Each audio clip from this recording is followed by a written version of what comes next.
At this time right now, can we invite on stage His Excellency Luhut Binsar Pandjaitan to the rostrum for his keynote address? Excellency, please. We're just getting the rostrum there for you.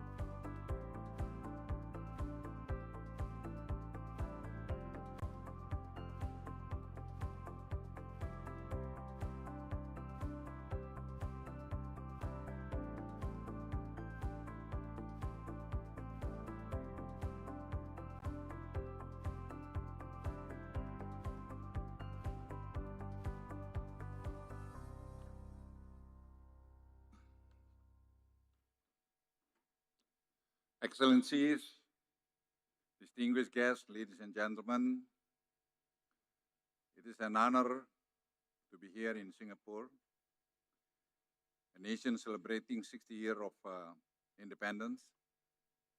I thank our Singapore friends for bringing us together at an important time for our region. Today, we are not only discussing clean energy, we are shaping the system that will keep our region secure, affordable, and sustainable for decades to come. This is a big challenge, but also a great opportunity for all of us. The defining decade, we are living in the defined decade for energy. As a chairman of Indonesian National Economic Council, I see the energy transitions not only as a technical matter, but as a question of economic sovereignty, innovation, and fairness between generations. The decision today will decide whether our children inherit a modern and green economy or one still tied to old fuels and old systems. Ladies and gentlemen, let me come up to the plan of the government of Indonesia. Indonesia is very rich with the potential renewable energy. We have around 3,600 gigawatt of renewable energy potential. But right now we have like 62 gigawatt renewable energy pipeline. You name it, from solar panel, geothermal, hydropower, tidal. There are so many. And Indonesia also has planned to have a national grid because we need this to connect all parts of Indonesia. We have a lot of hydropower in Kalimantan, for instance. We can go to 12 gigawatt. In Papua, we can go maybe 21 gigawatt and others. We have also tidal. We can go up to maybe 1-2 gigawatt in NTT. There are so many. We are talking also about geothermal. But again, we need two things. We need, of course, finance. We need the technology. And I don't think Indonesia can do it alone. So that's why collaboration is very important, a partnership. So when we have our own national grid, we like also see connectivity to the ASEAN. ASEAN is a big organization in this area, in this region. We should work together. And technology-wise, I think also very important because we need also base load. Base load, maybe we can use also battery in the near future because technology very affordable or very possible to do so. Indonesia will also developing or doing our research on AI in order to make our energy transition or power plant become more efficient. This is, I think, the very important program of government Indonesia because with the government technology and with the potential that we have today, we can manage Indonesia much better. So our target to reach 8% growth by 2028 is very, very possible and very doable. But again, collaboration is very important. And again, we understand we cannot do it alone. We have to share this technology, this big result to the next generation.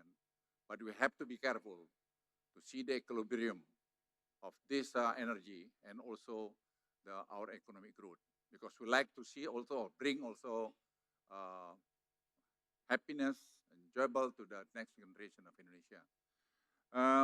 Ladies and gentlemen, this event is so important, but I would like also to remind all of us, as I mentioned about technology and funding, finance, I think blended finance is a very important role on this issue, because if we can rely only for the banks to finance this project, I don't think it's gonna bankable. So again, the blended finance, we have to establish, work together in this region in order to finance this project in the near future. And technology, I mentioned also carbon capture, utilization of storage, especially US. We have like 400 to 600 gigaton around this country, and we can inject the CO2 from any country surrounding this area. So this is also part of a thing about the clean energy. We are also preparing small modular reactors. We are working on this, a nuclear one, because since Indonesia is very huge, consists of 17,000 islands, we need also small modular of nuclear that we can use maybe somewhere in the eastern part of Indonesia. And we are developing sustainable aviation fuel from bio resources, decarbonized aviation. And we are also growing right now seaweed. Seaweed in the eastern part of Indonesia and the southern part of Indonesia. We have like 12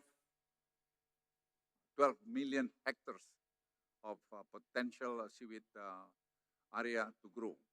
We have our own research on seaweed in Buleleng, northern part of Bali, as well as in Lombok. So there are so many opportunities we can work together for the energy.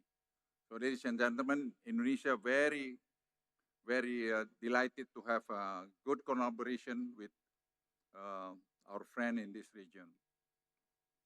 About human dimension, at the end of the day, energy transition not only about infrastructure, it's about people. Indonesia former coal regions, we are training workers for a green industry job and building economy. This is another issue because some of them may be laid off, but then we have to retrain them to be what? That's part of the Indonesian also program.